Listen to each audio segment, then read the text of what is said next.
Fala, nerds, como é que vocês estão? E hoje é dia de uma breve crítica sobre o Maluco no Golf 2, a tão esperada e meio inesperada sequência do clássico de 96, que tem o retorno aí de ninguém menos que Adam Sandler.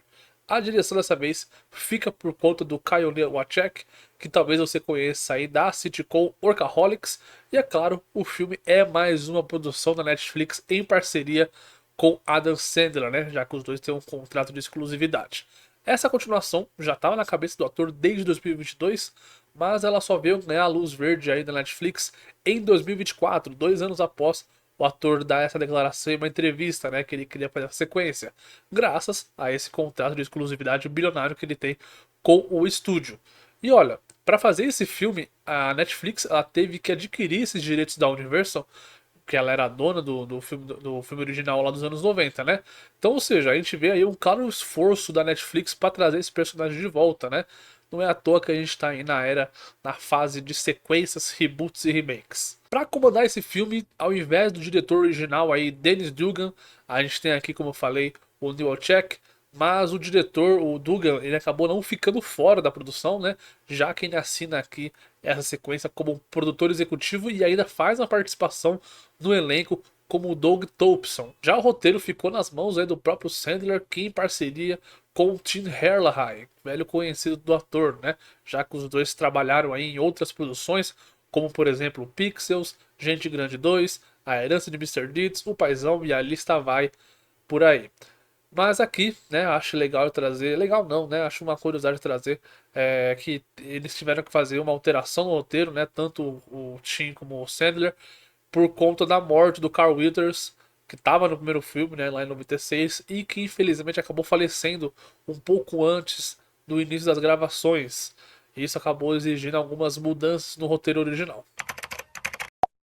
Depois de algumas comédias meio sem graça, Adam Sandler parece ter encontrado aí um certo equilíbrio aqui, né?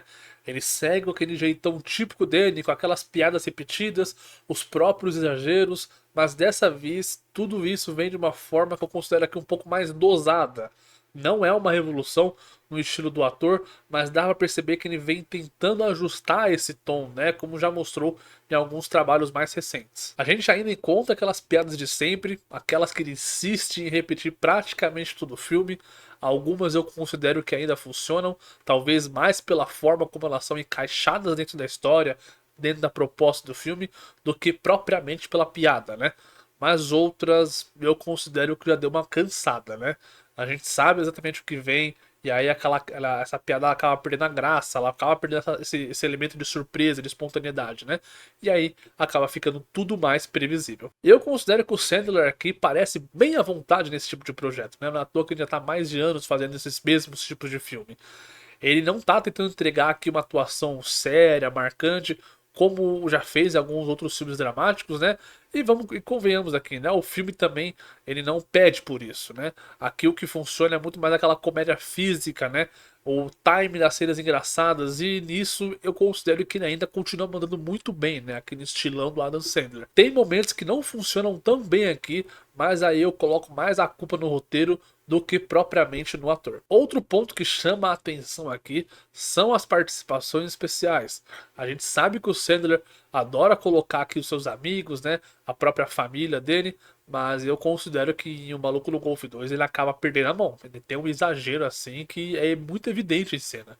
Tem tanta participação que às vezes eu considero até mesmo que a história perde o ritmo aqui. Parece mais uma reunião de amigos do que um filme com começo, meio e fim. Mesmo assim, algumas dessas participações eu considero que são bem atrativas, como é o caso do Bad Bunny, que por exemplo aqui eu considero que ele rende boas risadas e tem as cenas mais engraçadas do filme. A história em si não é nenhuma surpresa, tá? Na real, ninguém esperava aqui, né, uma trama super elaborada, né? O Maluco no Golf 2 funciona muito mais como uma homenagem a esse filme dos anos 90, apostando fortemente na nostalgia. Só que essa homenagem, às vezes, eu considero que acaba pesando um pouco na mão, né?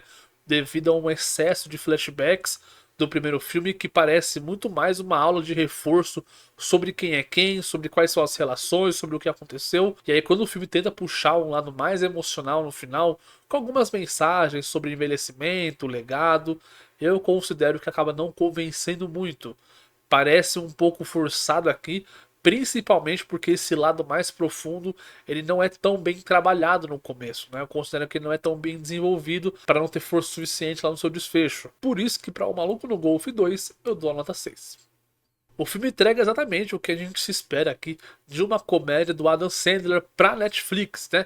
Quem curte o estilo dele e gostou do primeiro filme lá dos anos 90, provavelmente vai ter um bom entretenimento com esse filme. Mas para quem esperava algo mais criativo, né, um humor um pouco mais diferente, ou até um pouco mais esse lado emocional, né, pode achar aqui o Maluco no Golf 2 um pouco arrastado e repetitivo. Ainda assim, considerando a proposta que o filme tem e esse material original, né, dá para dizer que essa sequência consegue ser melhor do que o filme de 96. Talvez porque quando Sandler tenta inventar algum filme do zero, os resultados costumam ser um pouco mais genéricos, né? Aqui, pelo menos, ele tem um material base para se apoiar e eu considero que isso ajuda bastante o filme. Mas eu quero saber o que vocês acharam de Maluco no Golf 2. Vocês gostaram? Não gostaram? Deixa aqui nos comentários. Obrigado por ter ficado até aqui e até o próximo vídeo.